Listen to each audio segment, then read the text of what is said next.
Zelle. It's fast, it's easy, and it's probably sitting right there in your banking app. But a new investigation is showing that it's also a fast and easy way to lose, well, everything. So what's really going on behind all that convenience? Let's get into it. It is their money. This is what a bank executive actually said when they were asked about stopping scams. I mean, just let that sink in. It gets right to the heart of this whole mess, doesn't it? It's this tug of war between your freedom to spend your money and the bank's responsibility to protect it. So what happens when that freedom gets totally exploited? Imagine this. You get a text. It looks legit, like really legit, from your bank's fraud department. It says there's a suspicious charge, and you have to act now. They tell you to reverse the charge by sending the money to yourself using Zelle. You feel that jolt of panic, right? Your heart starts pounding. So you do it, and just like that, poof, the money is gone. This isn't some made-up story.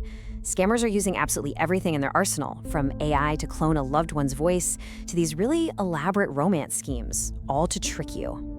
And for thousands and thousands of people, the result is a total nightmare. They did what they were told, they thought they were protecting their account, and now it's just empty. It's the first question everyone asks, right? It seems so simple. The bank can see it was a scam, they should just make it right. But the answer is actually shocking, and it's buried in this legal trap that almost none of us know even exists. And this is where it all falls apart for us, the customer. The reason you probably won't get your money back comes down to the difference between two little words, scam and fraud. And believe me, to the banks and to the law, they mean two completely different things. Okay, so look at this. It's the key to everything. If a hacker gets into your account and sends money, that's fraud. You didn't authorize it. The law protects you. But if a scammer tricks you into hitting that send button yourself, well, that's a scam. And because you technically authorized the payment, you are generally not protected. You gave it the final thumbs up. And here's the craziest part of all. The rule that makes this huge distinction, it wasn't written for the age of smartphones and apps. It wasn't even written in this century. Get this, it was written in 1978. It's called the Electronic Fund Transfer Act. I mean, think about 1978. That law was designed to protect you if someone literally stole your physical ATM card from your wallet. It has absolutely no concept of a world where a scammer can use AI to fake your kid's voice over the phone or perfectly impersonate your bank with a text message. This giant legal loophole is why so many victims are just left high and dry. So how big is this loophole, really? We are not talking about a few unfortunate cases here and there. The amount of money just vanishing is, well, it's staggering.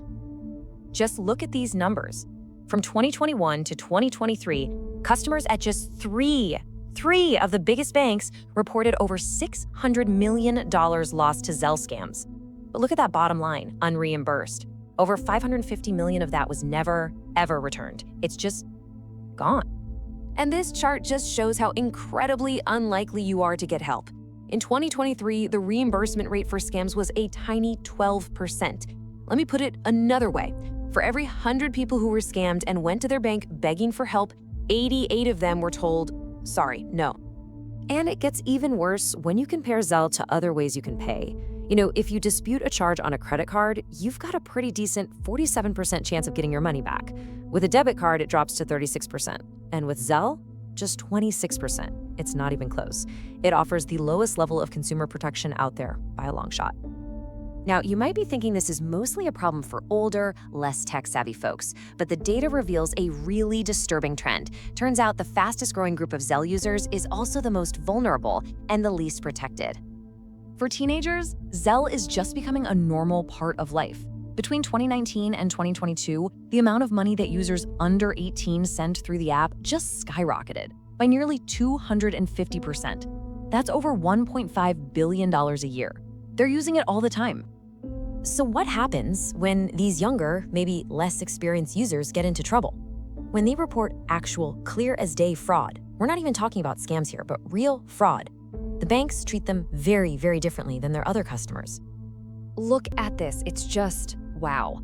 In 2022, when a senior reported fraud, they got their money back 68% of the time. But when a teenager reported the same thing, only 35%. They were almost twice as likely to be denied. It's unbelievable. So this leads to a pretty obvious question for parents, right? If you see all this risk, can you just turn Zelle off on your kid's account? And the answer, crazily enough, is no. Not unless you want to shut down their entire online banking access. Right now, banks offer 0 parental controls for Zelle. Okay, so the whole situation sounds pretty bleak. I get it. But this isn't the end of the story. Experts and regulators are actually pushing for some major changes that could make instant payments a whole lot safer for all of us. So how do we fix this? Well, there's a few big ideas on the table. First, and this is the big one, Congress has to update that ancient 1978 law so it covers modern scams. Some also suggest a cooling off period for risky transfers, to give you a few hours to catch a mistake. Banking apps could have these little nudge warnings that pop up and ask, hey, is someone on the phone with you right now telling you to do this? And finally, banks just need to get way better at sharing data with each other so they can spot criminal networks as they operate. But look, while we wait for those big system-wide changes, you have to be your own best line of defense. So please remember these 3 steps. First, stop. Scammers always create a sense of urgency. If you feel panicked or rushed, that is a giant red flag. Second, verify.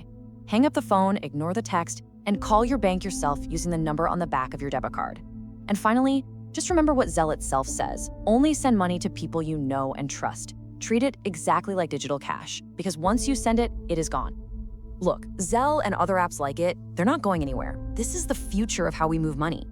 But this whole mess boils down to one final, really important question. When you build a system that's all about speed, who should pay the price for the inevitable crashes? Is it you, the consumer? Is it the bank? Or is it the platform itself? The answer to that is going to define how safe our digital wallets are for years to come.